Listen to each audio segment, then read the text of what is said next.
job. I'm sorry. Yeah, we're getting some feedback now. For some reason. Uh, how does this sound? Much better. I don't pursue leadership in an avaricious sort of way, you know what I mean, or ambitious sort of way. But if people ask me to do something and there seems to be enough of a team that wants to do it, I'll step up. Deb, you're currently the president of the Hobbs Club, and it is an interesting word, but were you yearning to serve in that role? Was it something that you were perhaps initially a little bit apprehensive about? No, not really. I think it's a great way for me to serve my club and serve the community. Excellent. As her assistant, I'd say she seizes an opportunity to lead anytime she possibly can. Thanks, She's Mark. like the leader. Excellent. So we really are going to look at kind of leadership styles and how we, because whatever style we have, it is what it is. We can hone our skills a little bit, but whether we come in as a very dynamic leader or as a servant leader, we really have to use what we've been given to do the best job we can as a leader. So, and we've got a number of president-elects tonight, so we definitely want to get your input as well, both preparing to serve in your leadership role and also kind of your own style. So we're going to take a look at all of that. We're going to do some exercises in about 10, 15 minutes. So I'm going to move around in these various session topics and do the exercises at the end. So with that being said, there's an attachment in this module that I really love. This ELS2, Building a Coalition. What I'd like, it's got a definition of what a coalition is. We can all think about coalitions that we've either been part of or that we had to help build to get something done. For the next couple minutes, if you would kind of talk about why coalitions are important in your club, maybe an example of a coalition that you either were part of or had to put together to get something accomplished. Why are coalitions so important, and maybe one or two examples?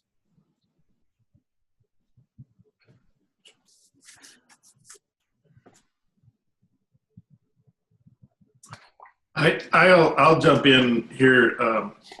We're currently working, Deborah's done a great job in helping us, and we're working to get an international project and a global grant going. And she, along with some other folks that are involved in that project, have done a great job, I think, of building a coalition that spans, 3 clubs, the Lovington, New Mexico Club, the Hobbs Club, and the La Paz Club in Bolivia. So it's been important that, that coalition takes place and works together in order to achieve those goals. I don't know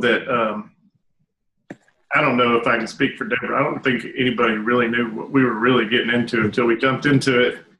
And, but it's been quite the experience. And of course, that coalition, and of course, as some of you know, because you've already done global grant type projects, extremely important to have that coalition as you go from one leadership group year by year into the other leadership groups, so that you make that project sustainable. So I'm amazed. I've always worked, well, I can't say always, but I've mostly worked in organizations that are top down, and building a coalition that works flat and across the board is a very rewardable experience.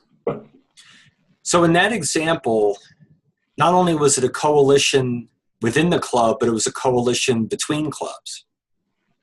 Yes. So what, from that example, and that's a successful one, what have you learned, or what did you notice about what makes a coalition effective? because not every coalition is going to work. So why is this coalition working? What are its attributes?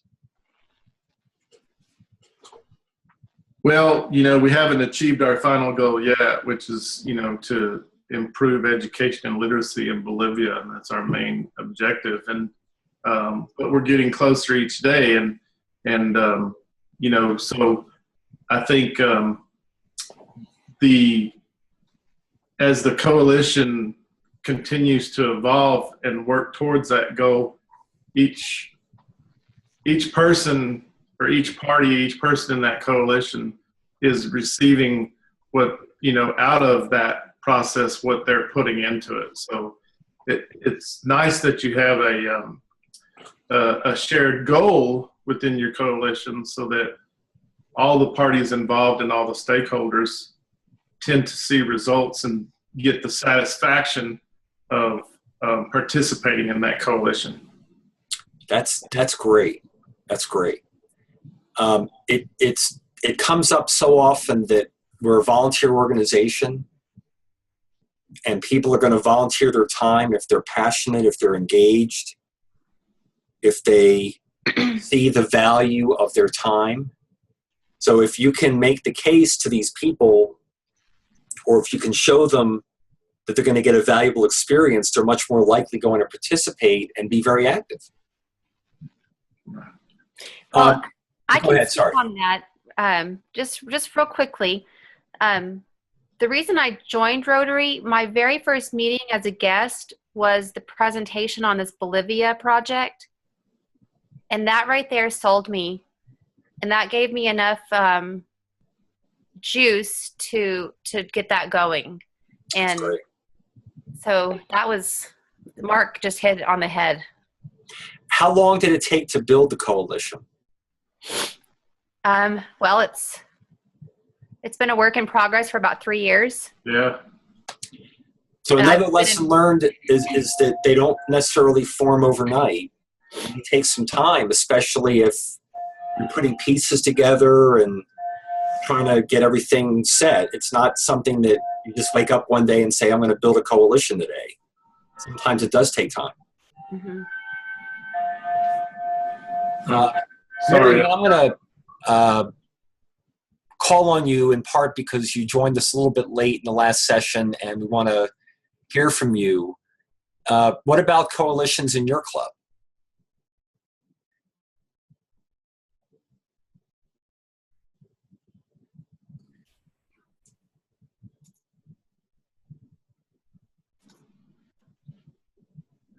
Marianne, can you hear us? I can hear, but it's cutting out. There's feedback on my phone. Oh, okay. Can you provide an example, perhaps, of a coalition that's going on in your club and kind of what it's doing and how it's working? Well, right now we're really not working on anything. I know last year we worked on putting together a golf tournament for to raise money for the Guatemala water project. And you know, I'm new to all of this, so and new to the people in the group.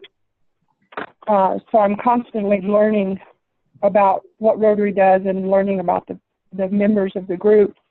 And it seemed to me like there was a lot of back and forth. There, you know, some of the members are kind of split. They didn't want to do the golf tournament because it was too much work. There's 3 or 4 people that wanted to do it, and so, you know, finally we just kept discussing and you know, worked around it, came together, and had a great golf tournament, had a cookout along with it, raised money, and was able to send their check off. But it took some work and discussing and, you know, just back and forth on what we were going to do. But in the end, everybody came together, and it turned out really well. And I think we'll probably do it again this year. Excellent. I was part of a nonprofit years ago, and the chairman of the board came into the first board meeting of the fiscal year. He was incoming chair, and he said, we're all here. We all have different skills. And he said, I'll never forget this because it was so profound. He said, just think of the 3 W's, work, wisdom, and wealth. And the notion of that nonprofit is that every board member was going to contribute something, either ideas or rolling up their sleeves and getting work done, or they're going to provide money. And that notion of work, wisdom, and wealth, and understanding who was bringing what to the table, if they needed to put together a coalition, they kind of knew, what they had. Because there are some people that just love to get work done, and there's some people that are ideas people, but they're not work people. So I'm not saying that that's how we are in Rotary, but that idea of understanding what are these different people bringing, what's their, how are they going to add value to the coalition? And because we have a number of president-elects tonight, the more you can learn about your membership during the year that you're president-elect, while the president is up there doing the leading, the more you can observe and learn what types of people are here, what gets them moving, what motivates them, what's their interests. A number of clubs make a conscious decision, and if any of your clubs do this, please speak up because I think it's a great idea. But a lot of clubs will say that if they've got let's say a big project for the year, something they do regularly, that they'll have the president-elect run that project in part to get a flavor for what people are willing to do to support the project, what kinds of support they're getting. And then when they become president, they already have a pretty good idea of what types of personalities they have in their club. Any of your clubs do something like that where the president-elect takes on, let's say, the major project for the club that year? Well, I have to say in Taos, we don't have any structure like that. Although I ran our large fundraiser for 2 years in a row, the Chili Challenge. And it's a golf tournament, chili cook-off. I always call it a 4-ring circus. But in our club, we don't really have something, a structure like that, requiring the president-elect to run something like that. So in your case, though, when you ran that project, Mm-hmm. you did get a sense of how people responded, what kind of work did they do, how much could you push them without them getting, resistant or so on. You got a flavor of how you can interact with those people so that when you serve as president, you've got that kind of understanding. Right. Definitely. We do in Hobbs. Definitely. So, Mark, you're running the big project this year? Actually, no, I'm not. What I think she's referring to is we do have that structure and have a similar structure to that. So I'm not actually running the project, but I'm hands-on in the project. Every one of us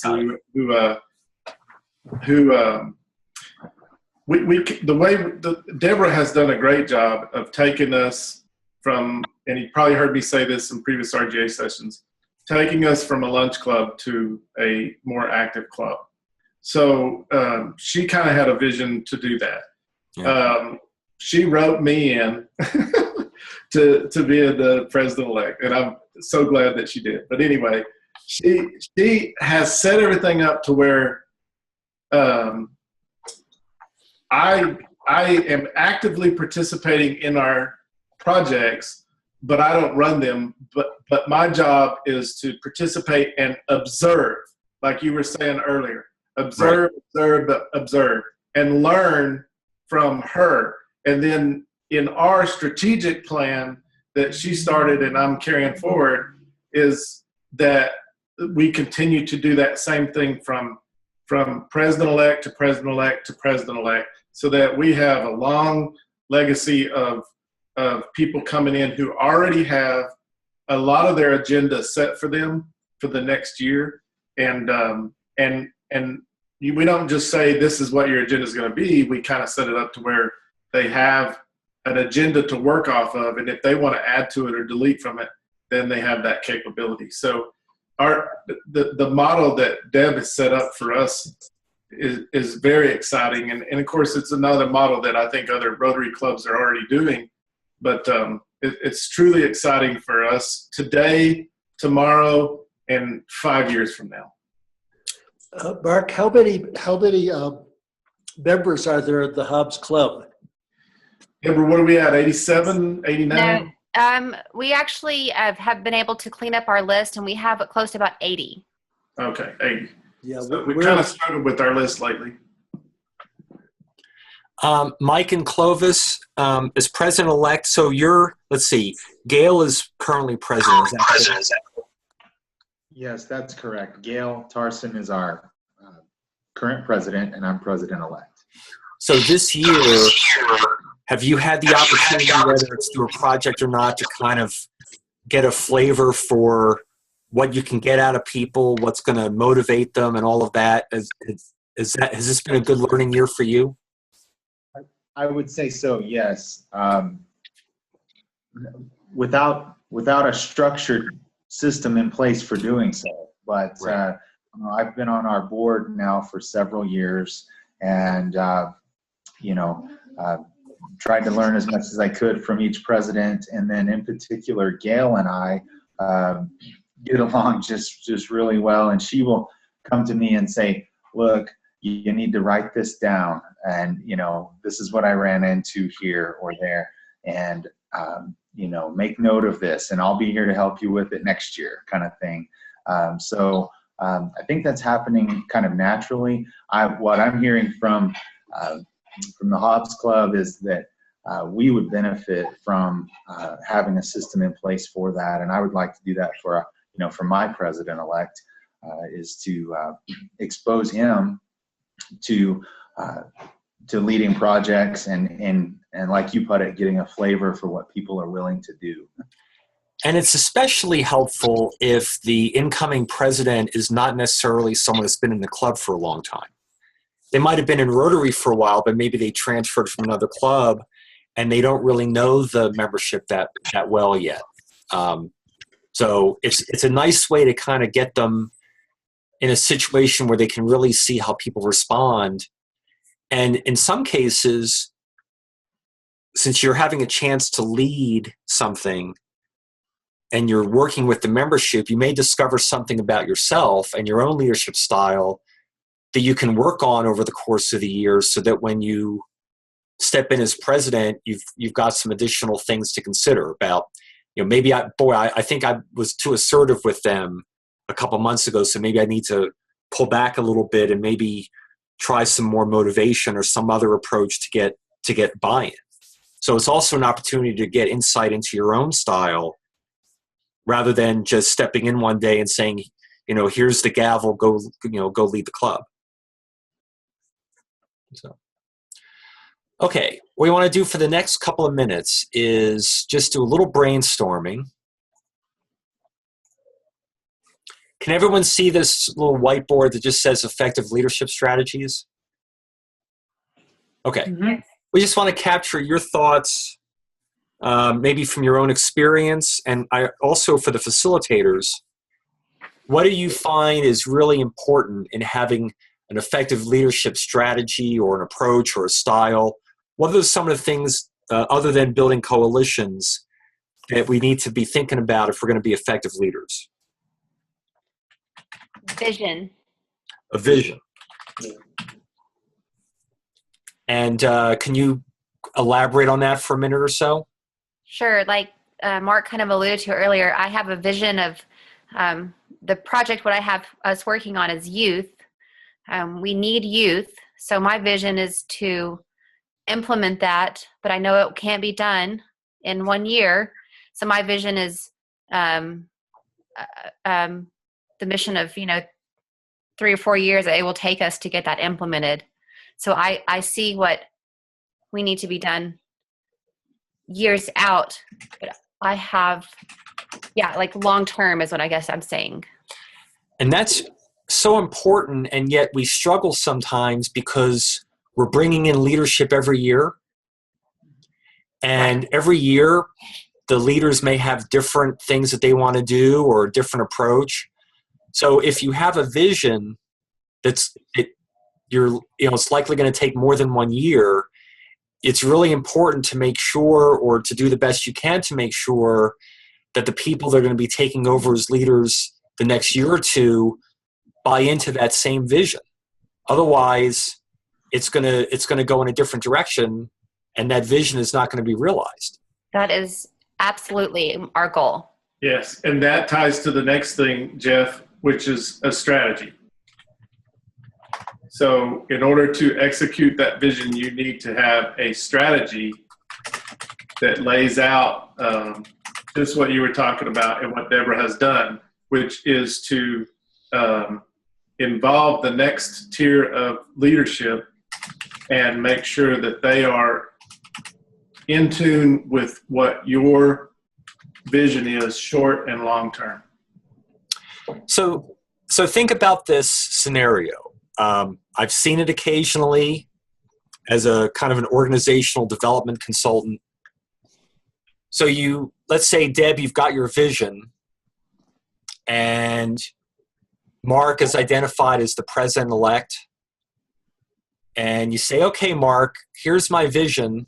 So I fully expect that when you take over as president, you're just going to go ahead and just keep executing what we're doing. And, good luck to you, and I'll help you out any way I can. Has anyone been in situations where the incoming leadership was not fully on board, and there wasn't that, my way or the highway approach?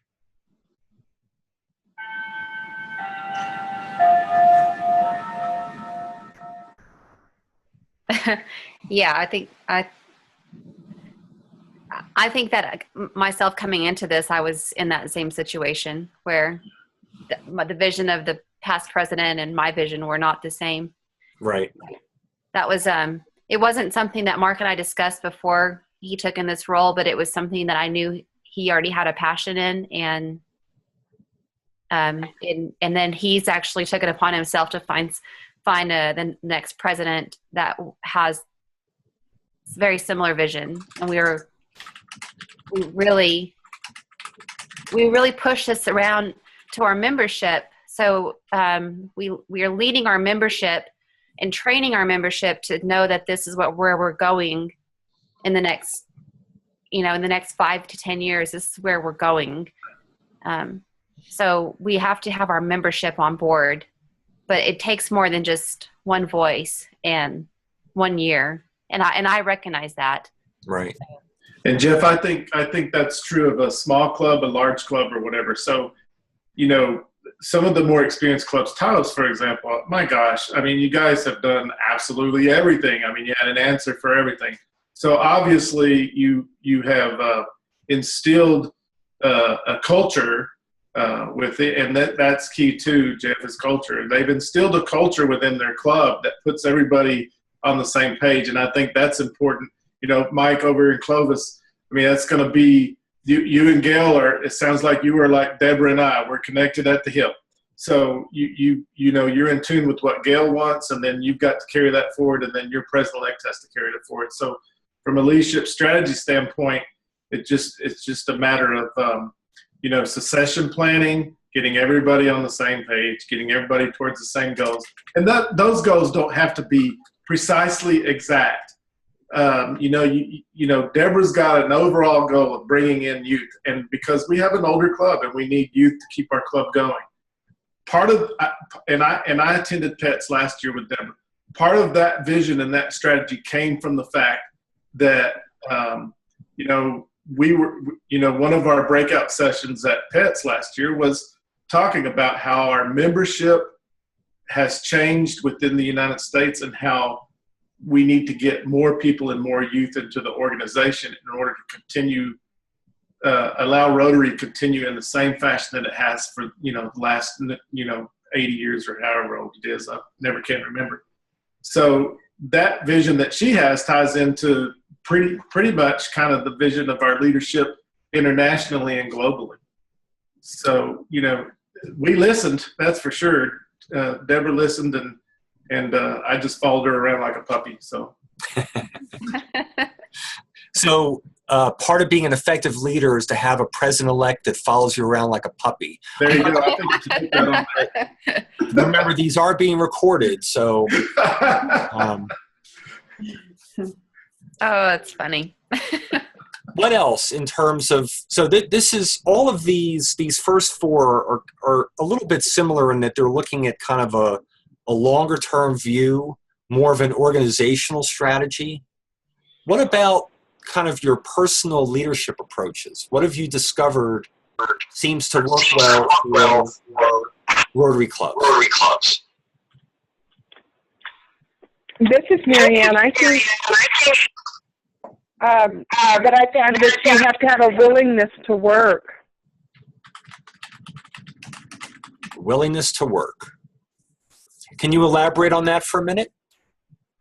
Well, I was just counting up our club. We have 11 members, so we're small, and so everybody has a part in doing something, and you have to be willing to step up and volunteer to put up the flags or take down the flags, or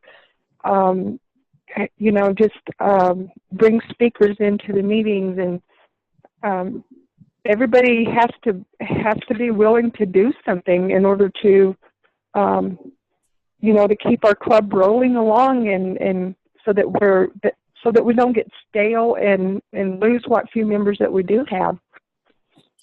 So what happens if the leader is not that willing to work? What happens to the work interest from the membership? They just really don't really step up and really want to do anything unless you push them. Yeah. I'm going to add, if it's okay, a pretty common expression: walk the talk. If I'm the president and I say, look, folks, we're going to get together for this big project coming up, and we all got to get together and rally, and we've got to work hard. If I'm not working hard, that's going to sound really hollow, isn't it? Yeah, it is. And I feel your pain, Mary Ellen. I think it's probably true in a lot of clubs. It is in ours as well. So I think, we've had difficulty getting people to participate, which is, and a lot of that has to do with older members who have paid their dues. They've been in the club for a long time. They've been past presidents, things like that. They've done their thing, and they basically want to come to lunch. So hence the reason to bring more youth into the club, because our youth, believe it or not, there's studies that show that our youth are just dying to volunteer and do things. So that's why we're targeting youth. And the walk the talk part, we I hate to say this out loud, but it's just, how I feel about it. But, we've been trying to get some youth things going with RILA and Rotary or Interact Club, which we will establish one this next year. And our new generations guy is doing all he can. He's got everything he can do, but nobody wanted to step up and help him. So Deborah stepped in on a few different things, and I stepped in on a few different things. Since then, I've noticed just in the last few weeks that more participation is starting to occur within the organization. So walk the talk means a lot. It really carries a lot of weight. So this is great. I'm going to make an executive facilitator decision that we should just continue this discussion and not do the breakout exercises. I think there's still more to come out of this, and I think in spite of the fact that the exercises are interesting, I don't want to lose our momentum here. So let's just continue with this. I think this is really helpful. I'd like to make 3 points, Jeff, if I may.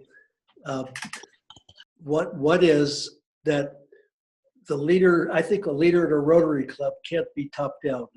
If he says or she says, you're going to do this, you're going to do that, that is the quickest way to lose your club. Yep. The second point is that the leader can't do too much, shouldn't do too much himself. If he hasn't earned consent from other people to do it and to participate, it probably shouldn't be done. Instead of saying, I'm going to do it all myself. Yep. And the third thing, I would second that comment. Michael, as president, was to actually plan not to do anything specifically myself. right. And the third point I want to make is our club, and I think some other clubs in the district, have a fifth element of the four-way test, and that is it fun? And if the club is drudgery and not fun, you're just not going to get much done. Good point. Yep. So let's for a second, because this is really interesting, this notion about too much. So how do we know what too much is? You know, I think each of the, if I asked each of you what's too much, I may get 10 different answers. So how do we discover what too much is? Well, one thing I'd say, I'm sorry, Mike, did you want to go ahead? One thing I'd say is it's too much if you're out in front leading the charge and nobody's behind you. Yeah. You've got to make sure people feel a sense of ownership of some part of it, that they grab hold of it. Yep. So that's when it can be too much, is if you're stepping on people's toes.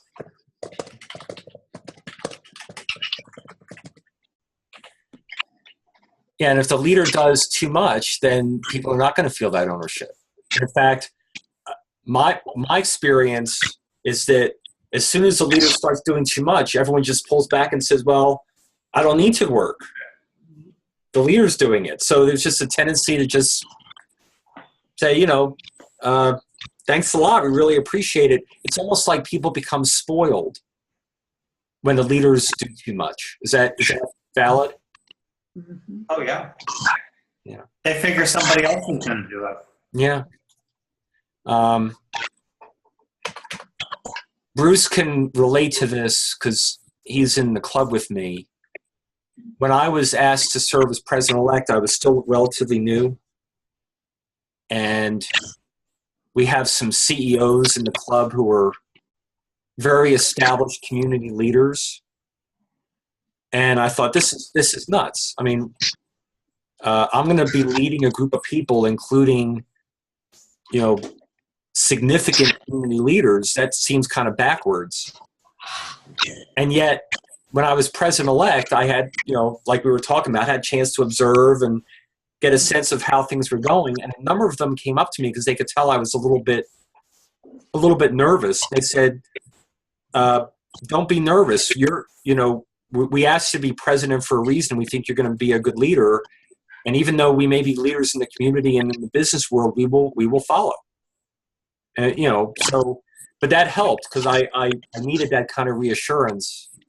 Because initially I thought this really feels kind of strange because we're leading leaders in many cases. And Jeff, I think it's easier to lead when you're leading leaders because you've got really good support behind you. But I think it's important that, you know, I read an article last night about a company that a man built by himself, multi-billion-dollar company, but he recognized the point where he couldn't take it to the next level, so he stepped aside, and then the new leaders brought him back to run a project because they knew he was the best person qualified for that project. So, like you're saying, sometimes the existing leadership sometimes might need to step aside because the club evolves from a certain type of club into a different type of club. So the leadership kind of has to evolve with it. And some of those people do kind of have to step aside, not do too much and let the new leader, you know, and the leadership group that's there take over and make things happen. So let's do this for a couple minutes. Let's look at the flip side. Let's look at what happens if we find ourselves in a leadership position and we all of a sudden have challenges that we need to face. Oh, Jeff, can I add one other point before we do that? Sure, absolutely. I think a good leader has to be a good listener.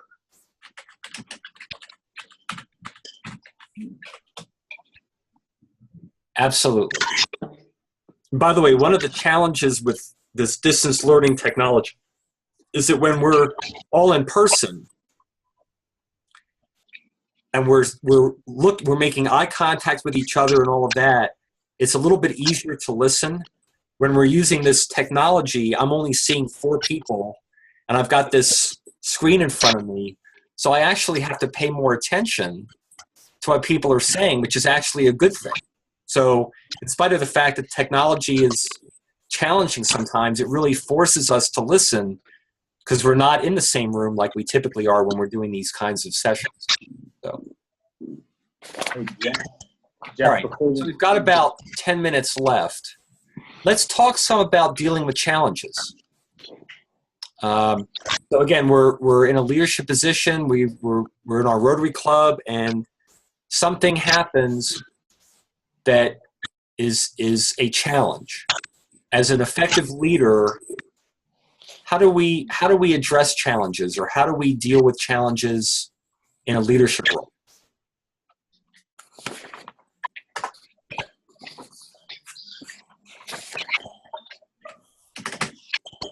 You look for insight in your group. There are others that may have insight that can help you. Insight into what? Into the problem. You know, if you're having a problem with, say, a member, you know, there may be somebody else that has insight into the origins of the problem or how to deal with that person. So seek to. In fact, I'm gonna change this from better understand to seek to seek to understand. Yes. Agreed. So once we understand, hopefully, what then do we do? Or how do we move forward once we have this better understanding?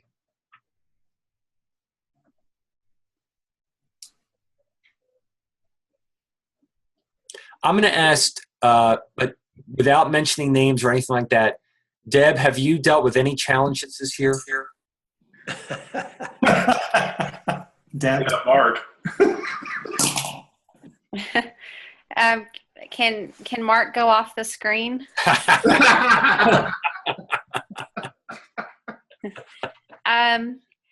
You know, I don't want to get into specific detail, but we had someone in a leadership role just up and leave our organization, and it actually has really caused some challenges that were already there, but it's even caused some long-term challenges for us. And you know, the thing we've done is we've just really come together a little bit stronger as a board. And it's, you know, it says like, look for insight into the problem and seek to understand. I mean, God, that just hits it right where it needs to be. And I can't think of any other challenges really, because everyone has really been very supportive of a lot of the decisions that we're making and where we're headed.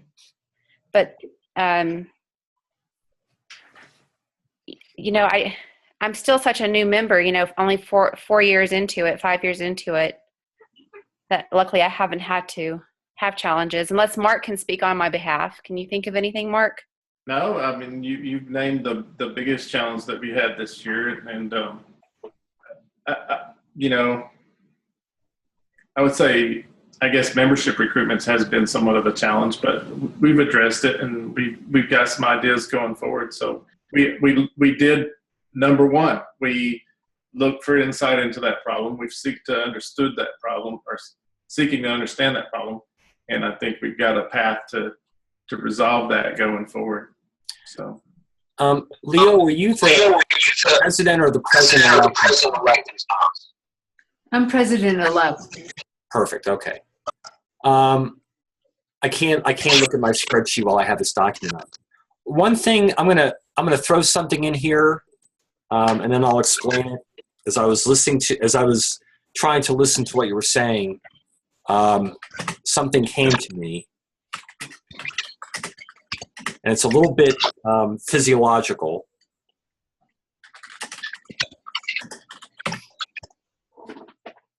So if you've ever learned about, how the brain works, the brain stem, which is kind of in the back of your neck, that's where a lot of your fight or flight emotional response happens. Your tendency to kind of hunker down and you get all tense. It's kind of like when you're driving down an icy road, your brain stem kind of kicks in and it needs to kick in because you're dealing with a challenging situation where you're driving down an icy road.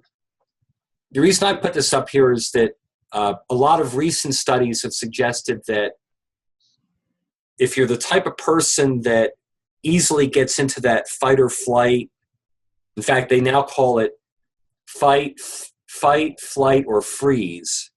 If you're one of those people that have a tendency to get into that emotional feeling, it's hard when you're in that to solve the problem. Mm-hmm. So if you're driving down the icy road and you've got family in the car, you need to be paying attention and all of that. But when you're dealing with, let's say, a volunteer group like a Rotary Club, if you're in your brainstem, the tendency is to maybe overstep your bounds or make it more of a crisis than what it is. So I bring that up only because, based on what you were saying, trying to not have an emotional response, to kind of use the part of your brain that deals with coalitions and logic and order and structure, sometimes can help solve the problem or deal with the challenge more than that kind of fight or flight mode. I don't know if that makes sense to anyone, but Definitely. Absolutely. Yeah, absolutely. I've been told about that. Seek to understand. I'm sorry, Jesse. Ties into the first. Seek to understand. Okay, we're getting feedback. I can't hear. Can we have a few people mute? And I apologize.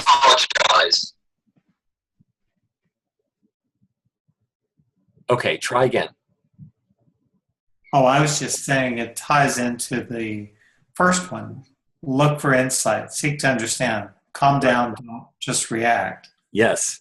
Understand the problem. Yes. Okay. And again, I'm sorry about the feedback we were getting on someone's computer. So, okay, we have a couple minutes left. Anything else about dealing with challenges from your own experience? Can I add something? Yes. Our club is going through a challenge right now due to the loss of a long-term leader in our club, Barry Mills.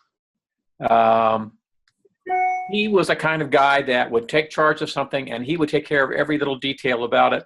He was always there, and everybody kind of stepped back and let him do his thing, and he did an absolutely wonderful job. And then, unfortunately, he passed away suddenly this past summer. And one of the things he did for us was he was the one that oversaw the selection of the charities that our Governor's Ball, our annual fundraiser, supports. And now what we're finding out is that without his leadership, no one really understands exactly how it's supposed to go. Why? Because nobody ever wrote it down. We don't have the information in place to be able to carry on. Fortunately, we have a very organized president right now, and she is making certain that we go back and we now correct that, and so that we have a plan. We had a plan before, but the only person that really knew how to execute it is now gone. So that's something you should look at your clubs and see, are you in that situation where, it's a very comforting thing to have someone who always things happening. But when that person's not available, what then? If it's not written down, it tends not to happen. Then there's a little bit of chaos. So now we're having to backtrack and fill in all the blanks. That's a good point. It's very good. Couple more minutes. Any other thoughts on effective leadership strategies? Jeff, it's Mike. Can you hear me? Yes. Yes. Yeah. I have a feeling it's my device that's causing the sound problems, and I apologize for that, guys. But if you can hear me okay, I did want to share when you're talking about challenges, and in particular the last scenario that was just described. We have a situation in our club currently with a project that we consider a service project that we do annually, and we have one individual that has always taken the lead on that.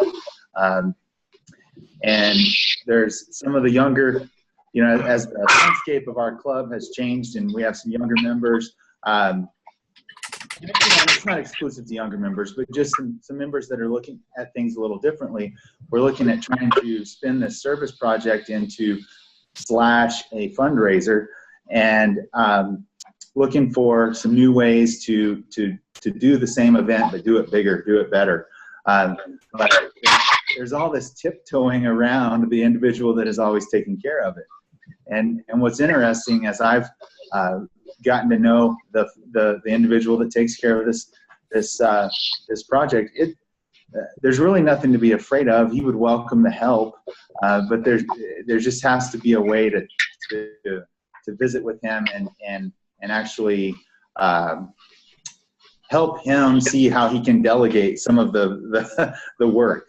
And so I just thought that's where my mind was, and I'm taking notes as you guys talk about dealing with challenges, because that is a current,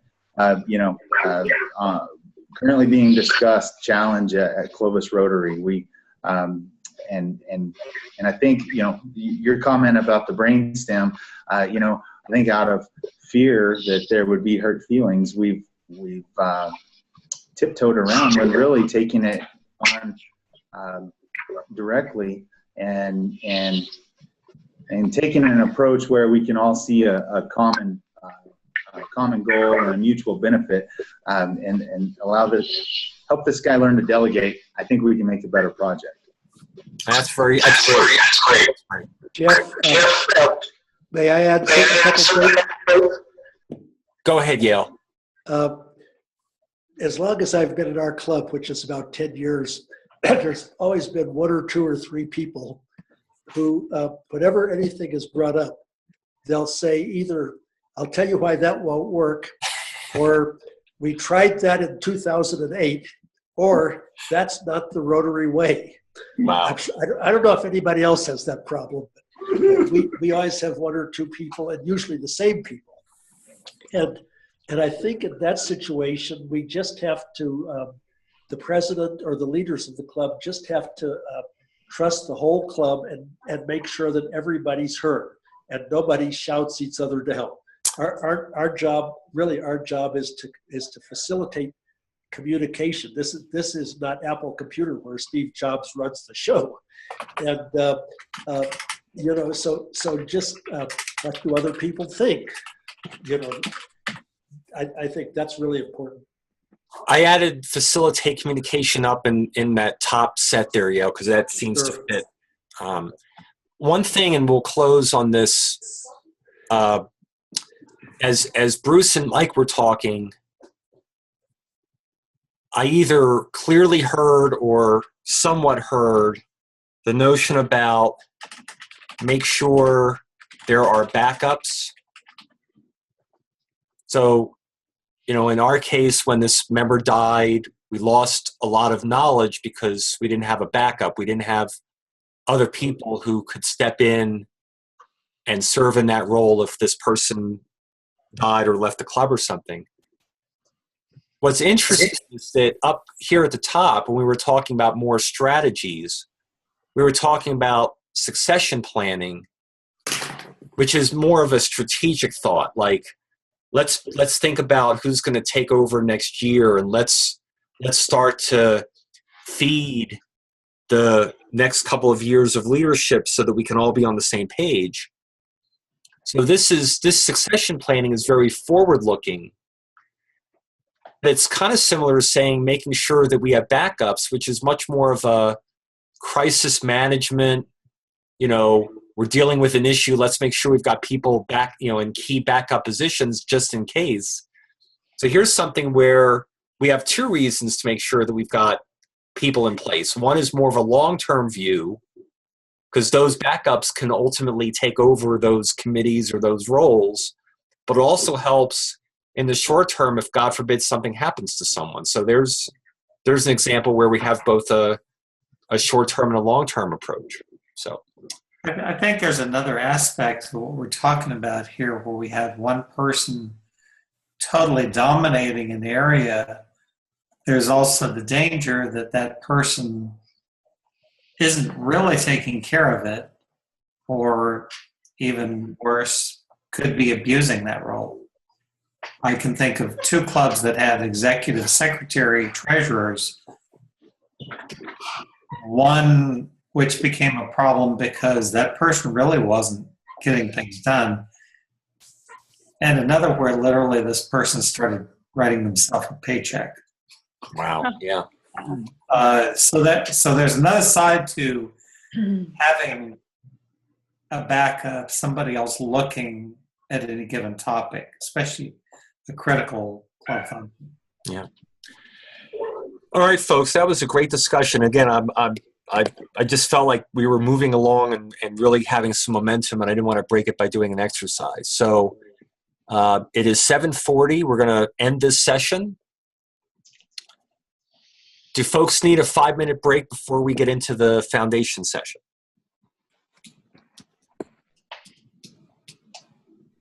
Sure.